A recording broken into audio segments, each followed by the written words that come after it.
Hey, what's going on, guys? Currently reporting from Hustler Casino once again, where I got invited last minute into this Friday stream that's about to go down. It's quite the big game, too. It's 100, 200. Probably we'll have the 400 on most of the night. And it looks like an action lineup. There's Charles, Wesley, Max, a couple new guys I haven't played with. So yeah, there should be plenty of chips flying around the table. Things were a little shaky on the last vlog. I lost a bunch of money. I did play a few days ago here. I won 25K, so we're on the comeback trail. But today is really gonna make or break, probably the whole month, if not the year. Because like I said, huge game tonight, lots of action players. So without any further ado, let's jump into today's session and I'll check in with you guys afterwards. Wish me luck.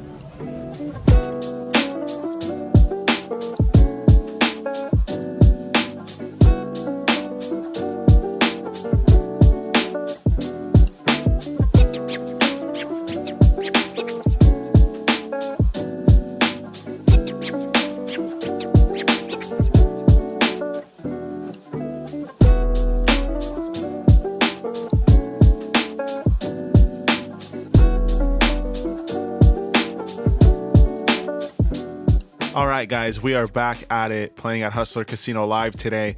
Game's a bit bigger, though, as I said, 100, 200, with plenty of deep stacks around the table.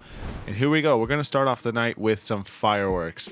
In this hand, there's a limp from Charlie in early position before David makes it 1,200 on the button.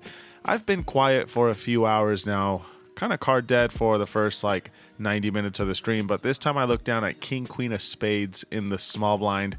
Obviously a good hand, and of course, considering my image that I haven't really played a hand yet, we're going to get some credit here. So I decide to re-raise. I make it 6,000 to go. Limper folds, but David decides folding is not part of the plan, but neither is calling. Instead, he puts in a raise to 21,200. Quite the big raise in this situation, especially as he's in position. But I think I'm familiar enough with David to know that the man has a lot of heart and he likes to get after it sometimes. I think that might be what's going on here.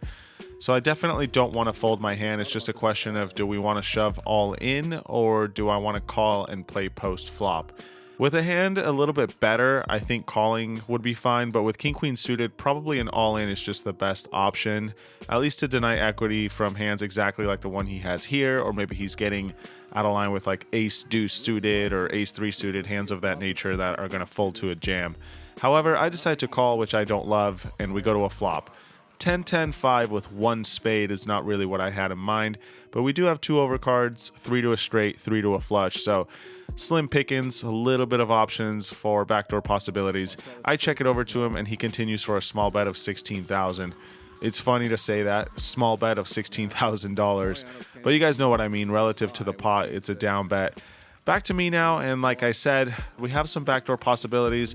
Could often have the best hand as well if he's getting out of line pre-flop with 8-7 suited, or as you guys can probably guess, I think he could have all sorts of stuff by now. So I make the call, and we see the ace of spades on the turn. One of those outs that we were looking for. We pick up a straight draw and a flush draw to go along with it. It's kind of weird, though, because David only has $28,000 left, which is less than a half pot sized bet remaining. I think in theory we should never lead on this turn card, but against exactly David, I think it actually makes a little bit of sense, mostly because of his stack size, but also because we can get folds from a random 5. Maybe he does have some sort of pocket pair, like, 6s through 9s. Once in a while, he could even have the same hand I do. So yeah, I don't think he's going to have an ace super often, and if he does, I'm going to call anyway once he shoves. So I'd rather just be the one to go all in and try to get the minimal fold equity we might have against a better hand. That was my thought process in the moment as I jam all in for, like I said, his remaining 28K. Obviously, this is really, really weird and not really my favorite play, if I'm being honest, but he calls, which I, of course, don't love. At that point, I just assume that we're beat. David likes to only run it once, so we've got one card to come in this $130,000 pot to start off my night, and we miss. It's the 4 of clubs. I say you win. I turn it over. He says, nah, you win, which is quite surprising, of course, but I'll happily take it. It turns out he had Jack 7 of spades, so that was definitely the action turn card as we both made a flush draw. We both miss. King high beats jack high, and yeah, this is one of the most hustler hands you'll ever see. At this point, David decides to call it a night before we move to the very next shuffle, in which I am on the button. I have ace 5 of hearts, and Max raises to 1200 ahead of me. Could go either way here with a re-raise or just a call in position. His stack size makes it such that I think both options are completely fine, so I decide to go for the raise. 3600, no need to go too big considering his stack size. Gets back around to him and he makes the call, so we go to a flop heads up right after winning a huge pot, which comes down amazing. It's 8-7-5 with 2 hearts, so we flopped bottom pair and the nut flush draw. Got an overcard as well. Max checks it over to me and I of course continue betting. Not really too advanced here. I've got a super strong hand, and even though it technically is only bottom pair, we have a ton of equity against pretty much anything he might have. At this point, Max decides to check raise. He makes it $8,000 to go. And well, at this point, he's got less than that remaining in his stack. So I decide to just get it in there. It's worth noting that in these spots where it feels like you have 0 fold equity, if you don't really have that much of a hand and you kind of just have a draw, I don't know why so many people go all in. Like, the guy's not going to fold. Why not just call and see if you make your hand? Maybe you get a free river and you can fold. I don't know. Anyway, just some random thoughts I have about spots like these. But this time I do go all in. Max makes the call and we're off to the races. As you guys can see, he's got a better hand with pocket 6s, which is a higher pair than a 5 and a straight draw. But mathematically, we are a favorite just by a little bit with so many outs available. We decide to run it once. Turn card is the king of spades. That, of course, is no help. But the river is a beautiful 2 of hearts, giving me the stone cold nuts. And just like that, we win 2 big pots. Max also decides he's had enough tonight. So in back-to-back hands, we send some players home, which I guess maybe is a little bit of an overstatement. They chose to go home. But what that means is we are now playing 5-handed. A couple of the players don't seem too happy about this, but the game rolls on. In this next one, Charlie opens up the action at 600 from late position. I look down at 10-8 of diamonds in the big blind. And with hands like these, I think you should probably be mixing between calling and raising. They make good re-raising candidates, not just because we shouldn't only be doing that with aces and kings, but also they provide some board coverage once you do get called and go to flops that are technically not good for you, like, 10 high boards and such. So I decide to get frisky. I make it 3,000 to go. Charlie makes the call and we're off to a flop of queen 9-8 with 1 diamond. So we've got bottom pair, a straight draw, and a backdoor flush draw, I guess. Still not the best flop for me. It's interesting though because we have a 10, which provides removal to the nuts. We also have an 8, which provides removal to sets and 2 pair.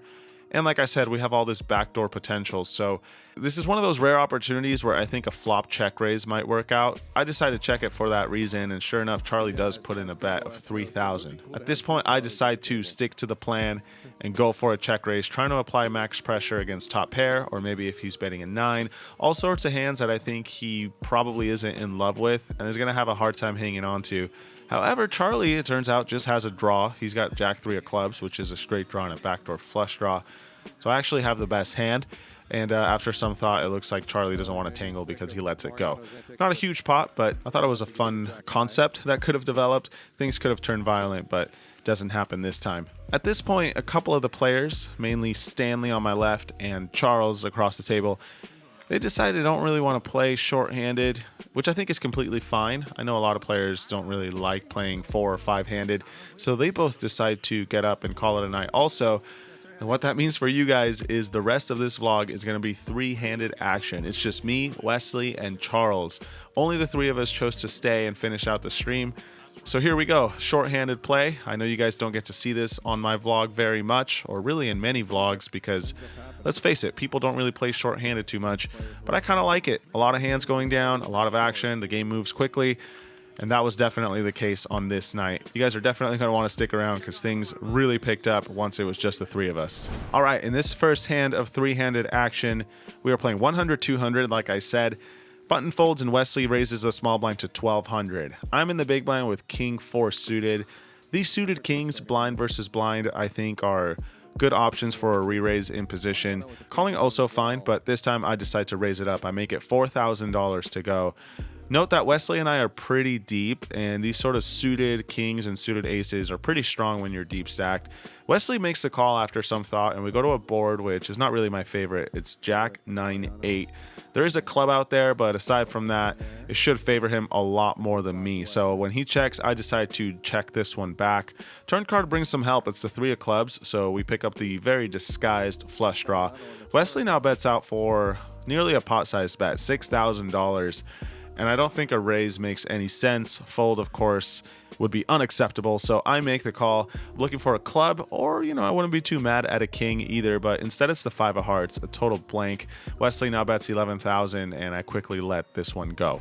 In the next hand, Wesley raises it up to 600 on the button. I'm looking down at ace 5 suited in the small blind. Pretty strong hand, so I make it $3,000 to go. Wesley makes the call, and we go to a flop of ace queen 7 with 2 diamonds. Wow, can't really ask for a much better flop than that. Top pair and the nut flush draw in a re-raised pot. I start with a small bet, would probably do this with all my hands. I make it 2,000.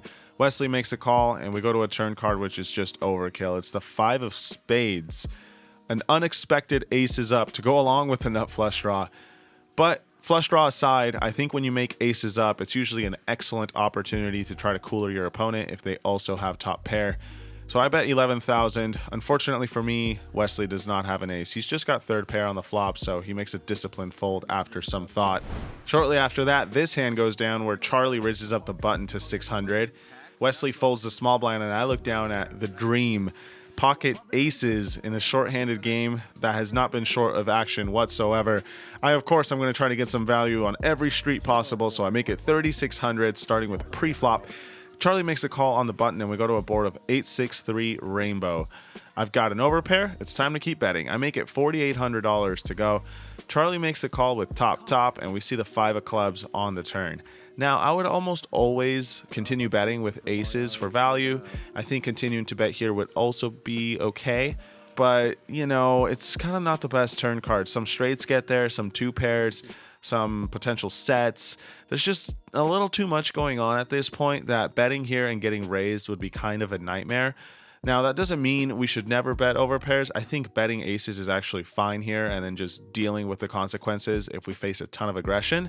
Probably the preferred route, actually, but this time I decided to pot control a little bit on what I thought was not the best turn card for me, since I would almost never have 2 pairs in sets given the pre-flop action, whereas Charlie could have all those hands. Anyway, I check it. Charlie decides not to check it. He bets $8,000, which is around half pot. I decide to call, although thoughts of a super weird and fancy check raise kind of crossed my mind. But anyway, I keep it standard. I call. We see the queen of clubs on the river, which does bring in the flush. I do have the ace of clubs, so some thoughts going through my mind if we face a bet. But Charlie decides to just check this one back, and we end up winning versus ace 8. So kind of sucks to see that hand, because that's one of those hands that we probably could have gotten some more value from on the turn. But hey, at least he bet it, so some chips went in there. Moving right along, in this next one, I raise it up on the button with pocket 7s. Charlie calls in the small blind. Wesley gets out of the way, and we go to a board of 8-7-4. Middle set with a flush draw out there. And of course, going along with my run good tonight, Charlie has that exact flush draw. He checks it over to me, I bet, and he makes the call. Turn card brings the flush, but it gives me a boat, the 8 of hearts. Of course, I have no idea what he has, so when he checks, I'm not really sure how big to bet. I feel like a small size might be cool here, trying to make it look like I'm setting up a cheap river, and maybe we'll get check raised. So that's what I do, $700. And that's exactly what ends up happening. Charlie check raises to 1,700. It's a really small raise, though. I kind of wish he'd gone bigger, of course, but I make the call in position, setting the trap. We see the king of clubs on the river, and now he bets $3,200. I, of course, will be raising. It's just a question of how much value do we think we can get. And I decide that magic number is 14,000. It's a pretty big raise, but I think his bet represents either a bluff or something strong like an 8 or a flush. For that reason, I think we can get away with this large sizing. I'm not worried about folding out bluffs, since those will fold against any size anyway, so might as well be greedy against those stronger hands. In the end, he does make the call, which of course is to be expected with a hand as strong as a flush, playing 3-handed, no less. But sadly for him, we do have it this time, and that means we are winning this $34,000 pot. The run good continues tonight, It's not often you play shorthanded in a huge game and get a bunch of hands, but that's the case for me so far. Let's see if we can keep it going. And it looks like we can, because the very next shuffle, I look down at ace king. In this one, Charlie raises the button. I re-raise to 3,600 once again, this time from the big blind. And Charlie makes the call with 9-5 offsuit. Gotta give the man some credit. He is not afraid at all, but probably a little bit too loose from my man Charlie here on the button. Anyway, we go to a flop of Jack 7-3 rainbow. I'm going to bet small with a ton of hands here, considering it's a 3-bet pot. Ace king is no different. I put in 2,600. My plan is to continue bluffing on good turn cards and probably check bad turn cards. I know, super advanced strategy, right? The queen of diamonds, however, qualifies as one of those good ones. We could have overpairs, we could have top pair, we could have two pair. All sorts of stuff going on. We could have some strong draws as well. So I think continuing to apply pressure on this turn is the best play. We apply maximum pain to middling strength hands like a 7, a 3, smaller pocket pairs. Even a jack is not going to love this. And we can always improve on the river. So I put in $16,000 this time. Charlie lets go of his 9 high. I thought I got a bluff through here, but I actually had the best hand. Anyway, that brings us to the very next shuffle, in which I look down at pocket kings. Yeah. It's hard to believe how many hands I'm picking up three-handed here. This one doesn't provide too much action. Another re-raise to 3,600, and then we don't get a ton of value post-flop. But the fact that I got kings is worth noting anyway. 2 minutes later, another premium comes my way as I look down at ace king of diamonds. In this one, Wesley opens up the action on the button. Of course, I'm going to be re-raising, so that's what I do. I make it $3,600 to go. Charlie, now in the big blind, decides he's had enough of all this raising and re-raising. It's time to lay down the law. He makes it $15,200 from the big blind. Now, yeah, he has queen 6 suited, but I kind of like his idea here. More often than not, Wesley and I are going to be full of it, so trying to pounce on that is not the worst idea. Unfortunately for him, this time he's running into two absolute monsters, as Wesley also has ace king suited. Kind of a weird spot now for him, but he decides to just call on the button, which I think opens up the door for me to do kind of whatever I want. Calling would be fine here since we have a premium, but re-raising also okay for that same reason. We are at a position which makes me want to raise a little bit more. Maybe if I had position, I would contemplate calling, but with what I think might be dead money from Wesley and Charlie, you know, he might be out of line. Yeah, all those reasons I think make a re-raise the most attractive option. So that's what I do. I make it $43,600. Charlie thinks better of it with his queen high and lets it go. But now Wesley, on the button with a slightly under-repped ace-king suited, decides he's coming along. So kind of a weird hand developing here. There's already 100K in the middle, and we haven't even seen a flop. Wesley and I are really deep. I've got like 180 left, and he covers me. So plenty of chips left behind. Kind of a nerve-wracking situation here out of position. But I think the hand somewhat plays itself. We go to a board of Jack 4-3, Rainbow, 1 diamond. Well, I could easily have aces and kings here. So of course a small bet is what I would do with those hands. And for that matter, my bluffs would probably be ace-5 suited, which would also bluff here as a straight draw, and ace-king. So I put in a small bet. It's tough to play against the small bet when I could have so many value hands and not too many bluffs. So Wesley, after giving it some thought, decides, even though I only bet 28,000, which is less than a third of the pot size, that he's going to let this one go. Same hand, but we end up winning. That's always a very nice result. And just like that, we pick up over $50,000 without much contention. In the next hand, I raise up the button with 6-5 offsuit. Charlie decides to put in a re-raise to 1,700 from the small blind. It's a pretty small re-raise, and I've also kind of been on a tear, so I decided to give Charlie some action here with a terrible hand. We do have position though, so good things could happen. Board comes out 9-8-3 with 2 hearts. Charlie continues betting for $2,000, and I make the call with my straight draw. Turn card is the ace of clubs, and now Charlie decides to check. I'm happy to put in a bluff here. Could have some stronger hands, could have some medium strength hands like a 9 that bet for protection. All sorts of hands that would bet here, so I think throwing in the occasional 6 high isn't the worst idea. I make it 1,700, not really expecting to get a ton of folds, but I've got plans for the river. Charlie does make the call, and what do you know? We actually get there. Despite how well things have been going tonight, I really didn't expect this one. It kind of just came out of the blue. 7 of hearts, guys. We make the very disguised straight. It does bring in the flush as well, though, which would not be so disguised since there were 2 hearts on the flop. Charlie now checks it to me, and it's a question of how much value do we want to get. And well, if I were bluffing with missed straights, maybe some random king highs, whatever the case might be, I would go pretty big here, probably around a pot-sized bet. So that's the size I decided to use with this strong hand. $10,000 into the middle. Charlie is not loving it, as you guys can see. And who can blame the guy? He's just having a rough night. Bluffs aren't getting through. You're making hands and you're not sure if they're strong enough, like this hand here, top pair on the flop. Kind of a weird run out. I don't know. I don't envy his spot, but I think probably calling isn't the worst play ever. Folding a bit preferred, I'd say, since he doesn't even have a heart in his hand. But anyway, Charlie does end up making the frustrated call, and that's just another pot going our way. 31,000 getting pushed in our direction.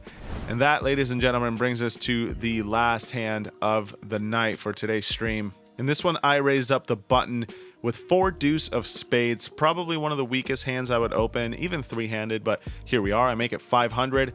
Charlie calls from the small blind. Wesley also calls from the big blind. And as you guys can see, the game has kind of come off the rails. Charlie's got 7-5 off. Wesley has queen 6 offsuit. Yeah, three-handed, it's a lot of action, but this is just madness. Everyone is playing all sorts of crap. By the way, I actually have the worst hand with 4 high. I just think this is all hilarious. But whatever, we go to a flop, which is magical once again. It's definitely one of those nights where everything seems to be going my way. 6, 4, deuce, bottom 2 pair for me, flush draw out there, all sorts of stuff going on, and I'm pretty sure these guys will probably connect with this flop one way or another. Charlie checks, Wesley checks, I bet $1,100, and now Charlie check raises to 3,000.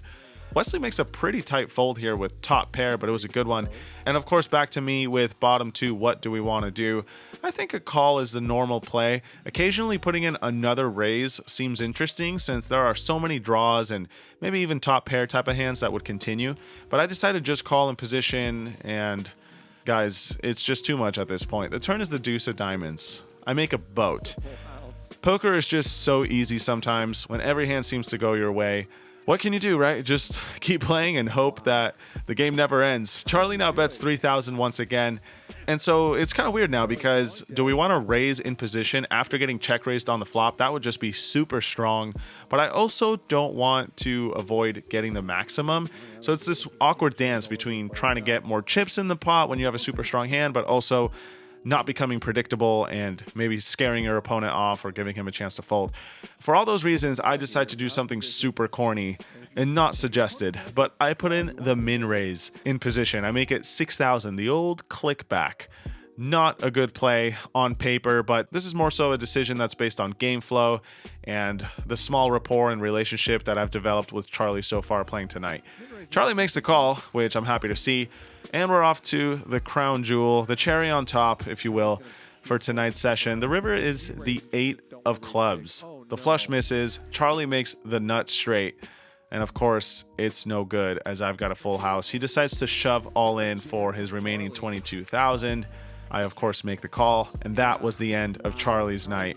Poor guy just ran super, super bad, in particular against me. But that's how it goes sometimes. We all know that I've been on the other end of this as well.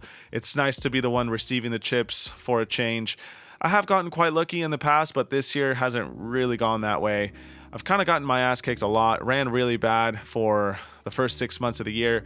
This session was quite the opposite, as you guys can see. It's just me and Wesley left. They decide to end the stream. And guys, that's how I won a bunch of money this week at Hustler Casino Live. As always, I hope you guys enjoyed the hands and stay tuned for some final thoughts before you sign off.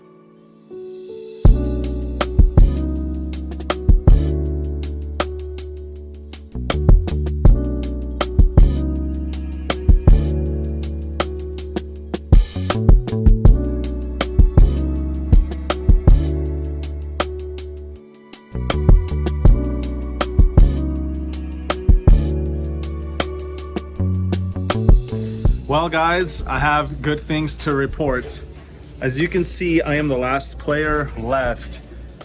And tonight, that's not because everyone just decided to go home when the stream ended, but rather because I busted like half the table today. I think I eliminated like 3 or 4 players, which hasn't happened in a long, long time, probably since like my 5-10 days. And of course, it goes without saying that I had a really big win. I don't know if you guys can see that back there, but Yeah, biggest win of the year so far, I think. I was in for 100K, cashed out for, I think, somewhere in the neighborhood of $330,000. I'm not entirely sure because I haven't counted yet, but you guys will see right here. And yeah, of course, that's a good night's work. Only played like 4 hours and won nearly $250,000.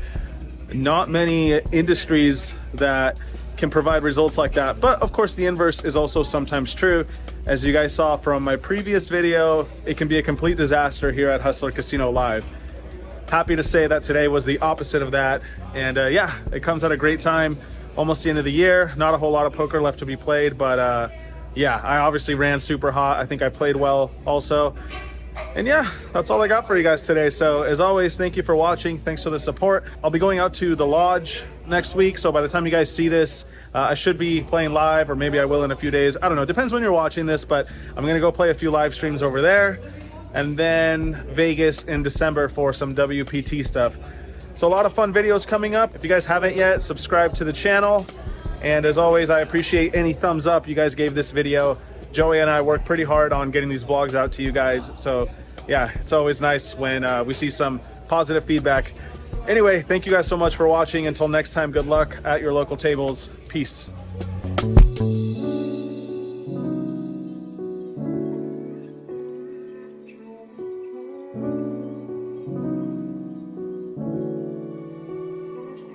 Thank you.